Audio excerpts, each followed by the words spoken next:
close friends. My name is Rashonda Harris, and welcome to Encura's YouTube Tuesday. My topic today is remote team building. So let's move forward and take this journey.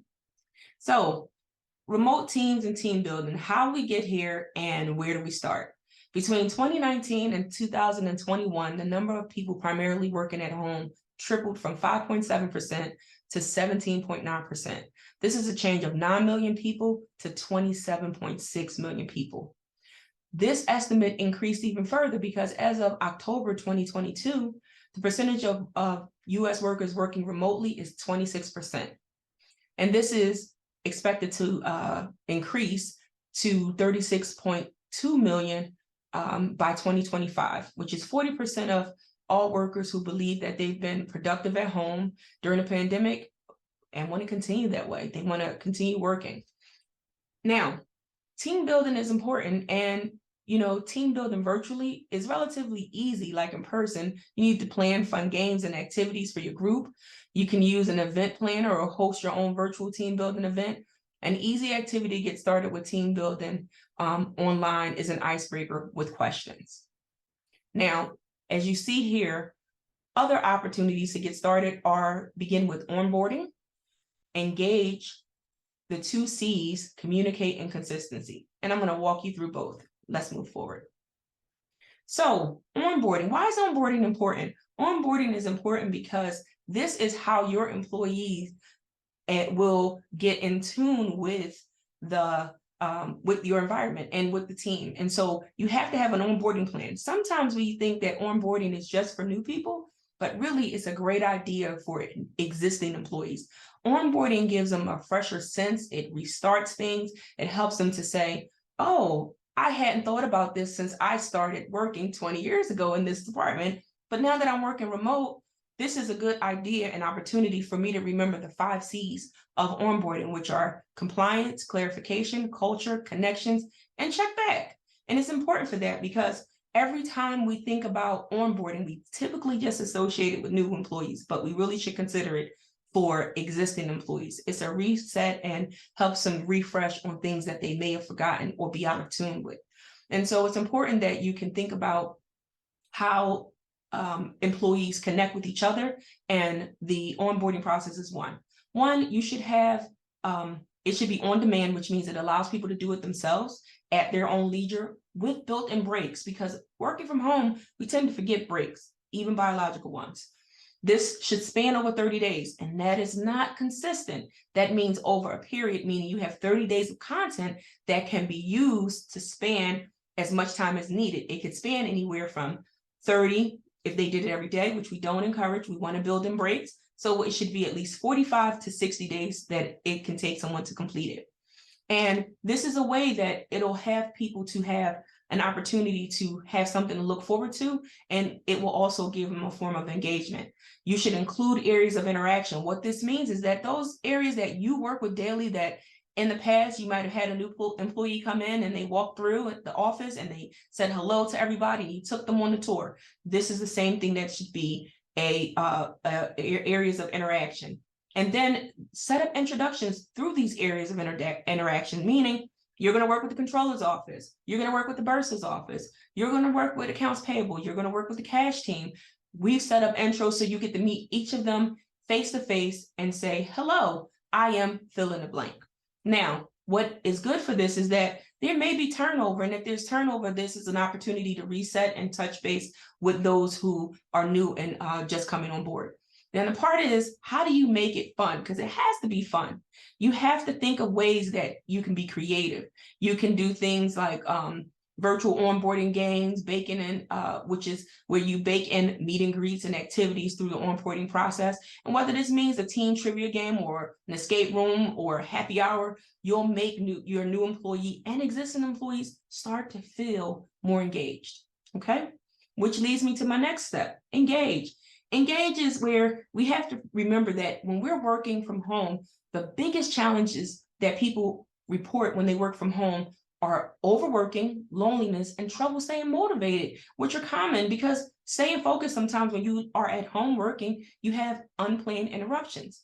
But by intentionally utilizing engagement opportunities, you can help to build collaboration across different areas and make sure that people are actually getting in tune with each other.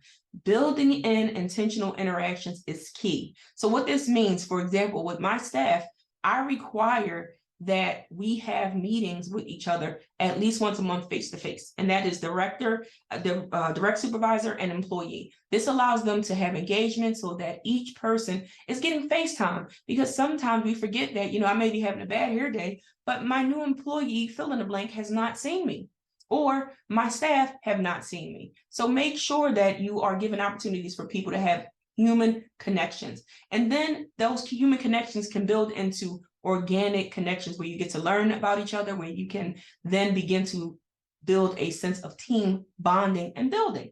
And then this next one I really like, because it's important to create digital spaces that take the place of the water cooler, where we might have, I'm going to get a drink and I ran into employee fill in the blank, and this was our first time talking, and we now know that we have so much in common. Or a bathroom break where you look over in the next stall and say, hey, nice shoes. Also, lunch encounters, you might have been going to the microwave, and now you never met this employee, but you have now, because you warmed up your lunch together, and now you have an opportunity to meet and talk with each other. But be authentic and make sure that you create digital spaces. For example, in Teams, I have specific channels that allow for these digital these digital spaces to take effect. For example, we have the virtual sparkling water cooler, which is a channel. We also have Paw Perfect, where we talk about our pets. And then we have What Are You Watching?, where we talk about different shows we're watching. Everybody's been watching a series these days, and it's a great opportunity for people to engage and have conversation that is not about work, because engagement should not always be about work. It should be about the people. And so you need to be authentic and have personal check-ins. How are you doing? How are things with you? Is there anything I can do for or with you that would help you better do your job, or that you need as a resource to help you along the way in any way? The next thing I want to say is make connections in the workplace. For example, we used to have an opportunity when we worked at a university where you would walk across campus and maybe see the students, and you would say, oh man, this is such a good environment. It's homecoming or it's an event, and you just start to feel real at one, and you bond with the university. Make connections that actually allow you to bond with the institution. A great example of this is I actually have my staff do something where they find an image of something on campus, they use it as their background during our staff meeting, and then they explain what the item is, the picture is, and why they chose it.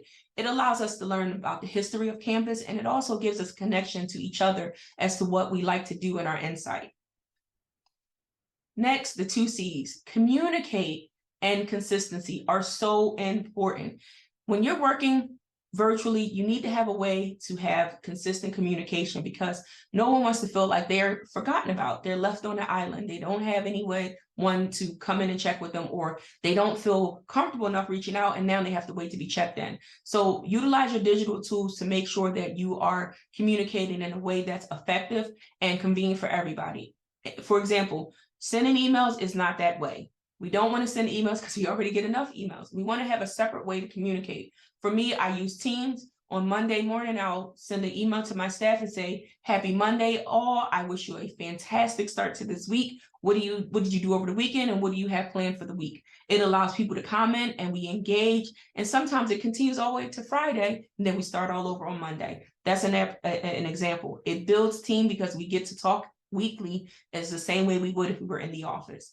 And then delegation. Delegation is important because when we think about delegating, we think about, oh, I'm passing this off or I'm passing that. It should be more of a understanding of who can help me when I need help, because oftentimes that is not very apparent, and we need to be able to know how we escalate processes through our office. The next one is work ethics. Work ethics is important because everybody has a different way, the way they work, and having our work ethic understood is important to us because it helps us to say, okay, you understand how I work and I understand how you work. Work ethic could mean my preferred way of communicating, my preferred way of getting my work done, and also a level of autonomy where I'm not always, where you're not hovering or I feel like you are micromanaging. That's understanding. And then the personal connection. Communicate. Make sure you understand who your people are and that you're talking with them and you're being in tune, not just about the work. Make sure that we understand who your people are and what their needs are so that you can say, okay, something's off today. Can I help you? You know, a lack of face-to-face contact may lower team cohesion, and it may feel like it's a lack of support between team members. So spontaneous, informal communication, chatting over coffee in the hallway, we can't do that anymore. So how do we do it? Separate it, do it like I did in Teams, make a way that you can actually talk to each other.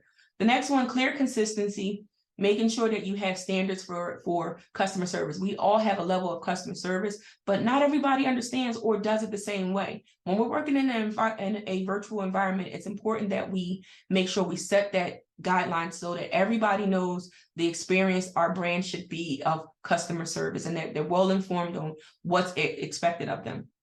Next thing, recognize and reward. You don't see your employees face to face every day, so it's easy to let gratitude slip through the cracks. Make sure that you're recognizing them. Every meeting that I have with my leadership team and even my staff, I ended by saying how thankful I am for them. I appreciate the hard work that they do. I recognize what they do, and I'm very thankful for them. And if there's anything that I can do to help them be better at what they're doing, please let me know. The last message I'll leave you with is to invest in technology. Remote teams struggle already to meet a superior level of customer service. The worst thing that we could have is any manual processes. Manual processes are really difficult and they reduce consistency because not everybody does it the same way. So make sure that you think about these things as you move forward. And finally, you know, make it fun. Make sure that you do things that are fun. There's a lot of different tools and software that you can utilize to make team building fun. You know, as I mentioned, gather around the virtual water cooler. You know, remote employees can't chat informally in the office, in the kitchen, but they can foster still foster collaboration and a culture with each other in a virtual space. Let it be known, let it happen. And so if you need any more tips, don't hesitate to look me up online, and I'll be happy to share all of my amazing opportunities that I'm using to team build with my team. So thank you for joining us for YouTube Tuesday. I hope you've enjoyed this content.